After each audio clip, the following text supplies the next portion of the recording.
everybody, welcome to FoundFlix. On today's Ending Explained, we'll be looking at another horror series from our pals over at Crypt TV. Make sure to subscribe to them if you haven't already. They've got great original scary shorts and series going up Tuesday, Thursdays, and Fridays that you don't want to miss out on. So let's look at Sunny Family Cult, breaking down the larger story and explaining the endings for both seasons, especially season 2. That ends with one heck of a cliffhanger that leaves us with a lot to think about regarding where the story is heading next. So what is the Sunny Family Cult? They aren't technically a family, but members of the cult are considered brothers and sisters, all working together for the larger purpose of spreading chaos in the world, or righting the wrongs of society. We learn the cult has been around for at least several decades, approximately 30 years, and all that time they have remained hidden, with the local townspeople believing them to be an urban legend. At least at the current time, the cult is led by Elias, husband to Karen. Their young daughter Taylor has been shielded so far from their activities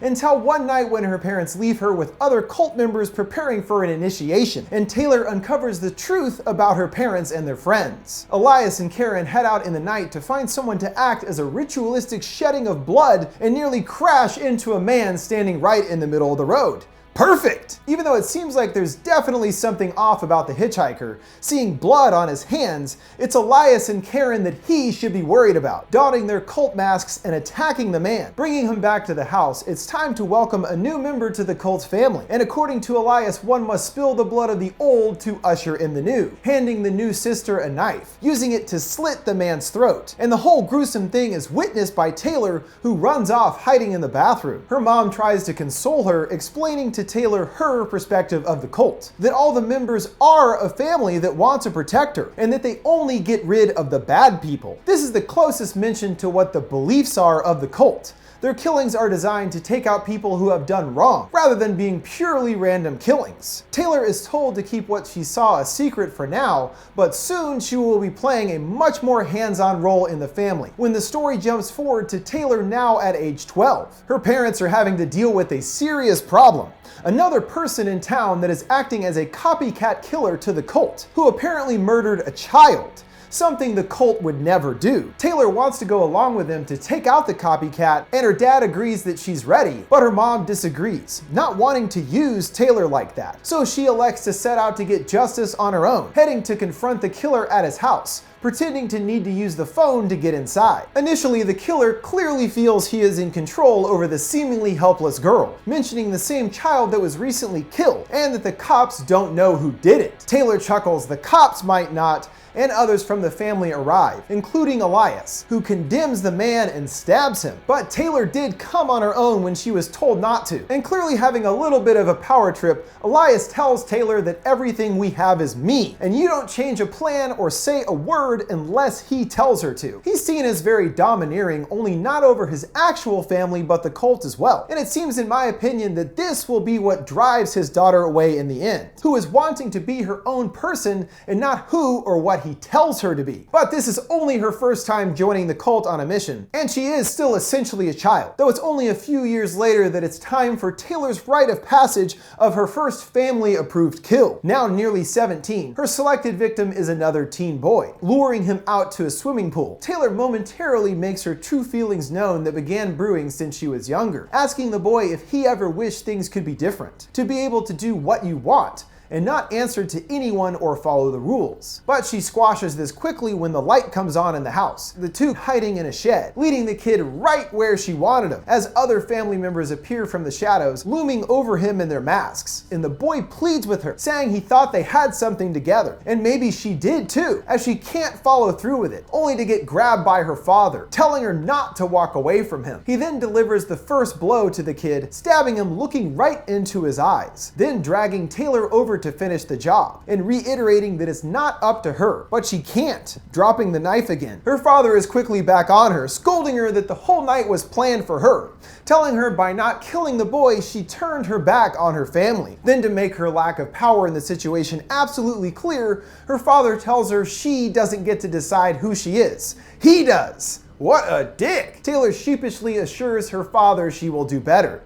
Then do it, he demands, coldly walking away. Before we see her attempt at redemption in the family, we flash back to the night of April 1st, 1982. A guy on the side of the road is draining the snake, and a paper airplane drops by. Written on it is April Fools, along with the Sunny family's symbol in blood, and two masked figures attack the motorists, seen sporting matching symbol tattoos for the family as well. After killing them, the two walk off, hearing that the last reported Sunny family killing was in 2015 in Iowa. So this couple seen back in 1982 apparently are Taylor's parents, showing us just how long the family has been around. And what we're actually hearing in the flashback was a group of kids recounting the urban legend of the family, but they're about to discover that it is in fact very real. One floppy-haired kid, Aaron, suggests they play a game of truth or dare. No, anything but that. Whew, sorry. Getting flashbacks to the previous video. But he has a great dare, he thinks, daring Taylor to spend 7 minutes in heaven with him. But this wasn't for smooches, this was only for her to get him alone to kill him, the others hearing his screams coming from the closet. Moments later, Taylor walks out uttering that he's dead. Of course, the kids think it's just a prank bro at first, until seeing their buddy is actually dead. Before they can react, the lights shut off at the house, and when they come back, the other girl is now dead too, and a paper airplane falls to the ground just as an 82 bearing the family symbol. The two then seeing Taylor standing before them in her mask, who lashes out, killing the first guy, leaving only one left, who it seems had feelings for Taylor. But showing us how she has changed since her last failed encounter, she doesn't back down this time, and stabs the absolute heck out of the guy, showing her devotion now belongs to the family. She seems to really enjoy it as well.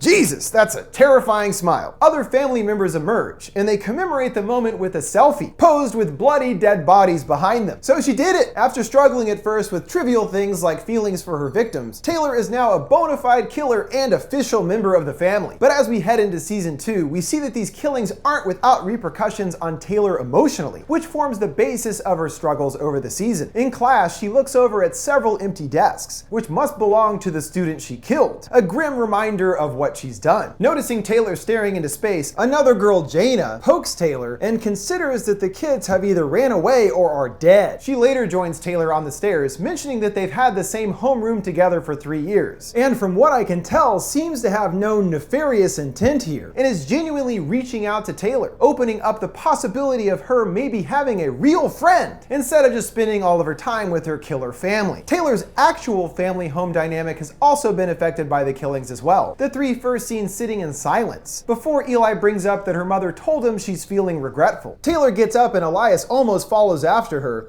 but Karen stops him, Elias arguing that she wanted acceptance, and based on her demented glee scene, loved every second of the killings. Obviously, some part of her still isn't okay with what she did, even if she did enjoy it. As she writes in her diary, "If all you know is fire, are you destined to watch the world burn? As killing and the cult is the only life she knows, is that the only choice she truly has?" Outside school, another new character enters the picture, Roger, who introduces himself as a substitute teacher, later changing to detective, both of which we later learn is a lie. He's actually tied to the cult, and appears to be a member himself, and is most likely returning now to town for a specific purpose. Still drowning in guilt, Taylor has a vision of a room surrounded by masked family members. Her dad telling her, "We thought you were stronger," then grabbing her face, telling her she can't escape this. Luckily, Jaina shows up, and the two cut class, allowing Taylor some distraction from the cult that has been dominating her thoughts. Having a nice, normal, friendly hang sesh. Must be nice for Taylor, who probably has never had a friend before, though their innocent time is soured, as a masked man is ominously watching them from afar. He later follows them to the school library, attacking the girls with an axe, and they make it out finding Taylor's frustrated dad waiting for them, worried about where she's been. Taylor tells him of the man that chased them, but Elias says the family wouldn't do that, seeing the man still watching inside. So this man isn't a part of the family now, or at least a part of Elias's family. And though it isn't revealed for a while, it's Roger under the mask, and here is letting his former brother Elias know how easy it is to get to Taylor, the future of the family. Later at home, this is reinforced when Taylor says she just wants to be normal, and an angry Elias tells her that there is no normal if she wants to be the face of the family. This shows us just how important Taylor is to the cult, and they have grand designs on her eventually taking taking over the whole operation, hoping for some more of that desired normalcy, which she found in her relationship with Jaina. Things become a bit more complicated when she shows up with her boyfriend. Taylor is jealous enough just by his presence to imagine killing the kid just because she doesn't want to share her friend. Today is Taylor's 17th birthday after all, and when the kids are later eating cake, it's just as Taylor feared. Jaina is paying more attention to her boyfriend. This is all being overseen by Taylor's parents. Elias, of course, not trusting the kids,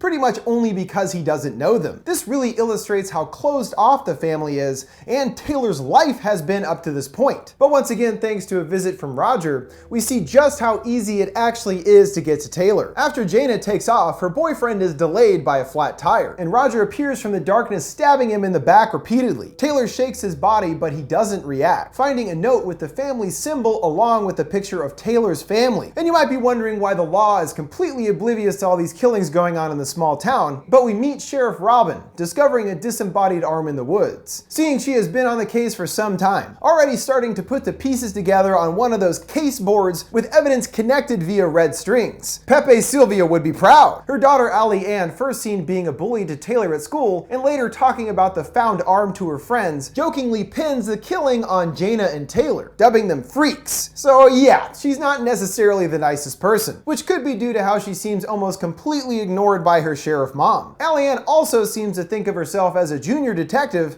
heading out into the woods searching for the body, encountering Jaina and Taylor, who wisely decide to leave after hearing a noise. But not Allie Ann, going past the crime scene tape, walking obliviously as Roger appears behind her, stalking after her. He swings his axe, but Allie Ann dodges it, running away, falling down an embankment, discovering the rest of the body. Good work, junior detective! Calling out for help, Allie Ann tries to crawl, getting the axe stabbed into her side. But surprisingly, when about to strike her in the head, he instead swings it, landing right next to her head, and walks away. I wager his intent here is to scare Allie Ann's mom into not pursuing her case any further, showing that by continuing to do so, that her daughter will also be in mortal danger. Another reason for Roger's return could be that the family, as led by Elias, is starting to lose its way, and no longer abiding by their original doctrine. Gathered together, Elias confronts a man who tried to abandon the family. The man says he can't do it anymore, and this isn't a family, it's a butcher shop, further indicating the motivation behind their kills aren't as justified as they once were. Too bad for this guy, because the price of desertion is death. Everyone in the room stabbing him mercilessly,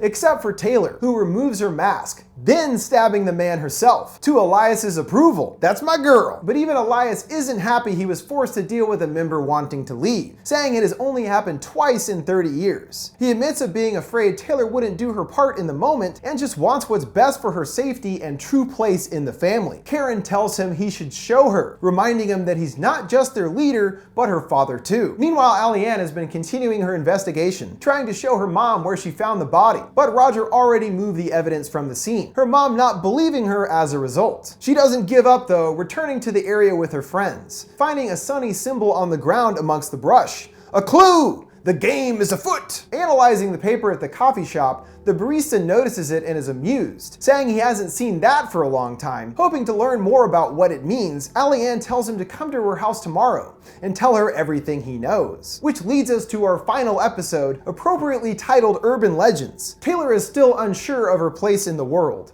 pouring out her emotions in her diary, that she is struggling to breathe, and considering fully giving in to the unknown, featuring cameos in her journal from the Looksee and Mordio, other monsters in the Crypt TV universe. Her dad enters to give her a pep talk, finally apologizing for his behavior, and relating to how similar he was as a kid, and those feelings she's going through don't last. So, would she rather waste her talent on being normal, or risk it to become somebody worth remembering? Rather than press her one way or the other as expected, Elias offers that he will protect her no matter what she chooses. Well, that's a step in the right direction, Daddy-O. Then Allie Ann learns what the kid knows about the cult, describing a specific victim of theirs, a high-powered corrupt attorney who they proceeded to stab to bits. Again, this victim of theirs was chosen due to being a bad person and is punished by the cult for their misdeeds, which does not seem to fit a lot of the kills seen in the present day, appearing more random in nature. And the kid doesn't think it's a story and thinks that the cult is real, his neighbor having found the body in a lake with 14 stab wounds. And with this knowledge, Allie Ann vows to continue her investigation into the cult, finding a substantial leak, a picture of Roger amongst the members collected in her mom's files, making his connection connection to the family obvious. He already changed his story to saying he was a detective rather than a teacher, so Taylor doesn't suspect much when Roger is waiting for her at the house, asking her to come down to the station to answer some questions. So not knowing any better, she joins him, only getting worried when they pass right by the police station and continue driving, then looking in the backseat seeing an axe. So it was definitely Roger in the mask that had been following her. When she asked what he wants, he responds, "You." Oh no, that's quite a predicament she's gotten into. And that's quite a cliffhanger too. And Roger's history becomes clear when we flash back to the night of May 19th, 1995, seeing two family members in the middle of chopping someone up that turns out to be a younger Elias and Roger. But surprisingly, it's Elias who has the cold feet here, unwilling to take the axe. Roger gets irritated with him, spouting some of the same lines about the importance of the family we've heard from Elias, but Elias argues they're different, and they don't always have to think alike. Roger responds that he should try harder for the family, returning to hacking up their victim while Elias winces, turning away. This scene is interesting for a number of reasons. First of all, that Roger and Elias were both in the cult as brothers at least way back in 1995, but also because Elias is the one that is unable to follow through with the kill and talking about being different. This is all strikingly similar to what he's been going through with his daughter in present day, and he has undergone quite a huge evolution, with Elias from this point in the past to being much more like Roger now, putting the family above all else, including individuality. My best guess as to what happened was a falling out between Roger and Elias.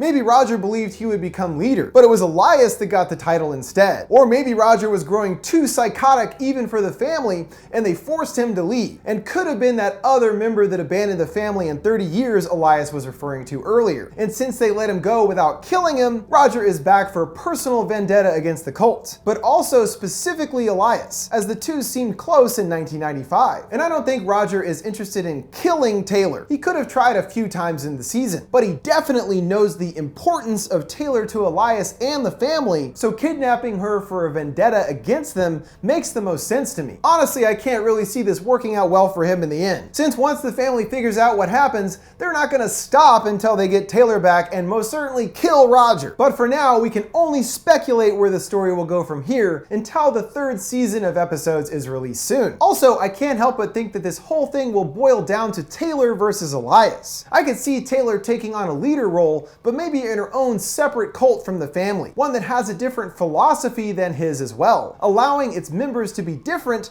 rather than simply limbs working together as a hive mind. Okay guys, that'll wrap it up for my look at seasons 1 and 2 of Sunny Family Cult. I really dug the show and its particular take on a killer cult. The season 2 finale was a huge cliffhanger that really blew the story wide open, and I'm excited to see where things are headed next. Make sure to subscribe to Crypt TV so you don't miss out on the upcoming episodes of Sunny Family Cult and tons of other great horror content weekly. Where do you guys think season 3 will take the story? Are you team Taylor or Elias? Let me know your thoughts in the comments below. Thanks for watching FoundFlix. See you next time.